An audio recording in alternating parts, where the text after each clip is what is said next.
New at 4, Springfield Police are urging residents who have Hyundais or Kias to contact their local dealership to ensure their vehicles have up-to-date software to prevent theft.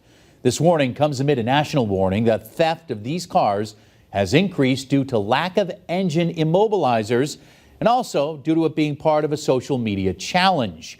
In April, police say a dozen Hyundais and Kias were stolen in Springfield, along with 13 break-ins.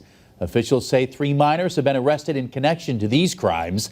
About 3.8 million Hyundais and 4.5 million Kias are eligible for software updates.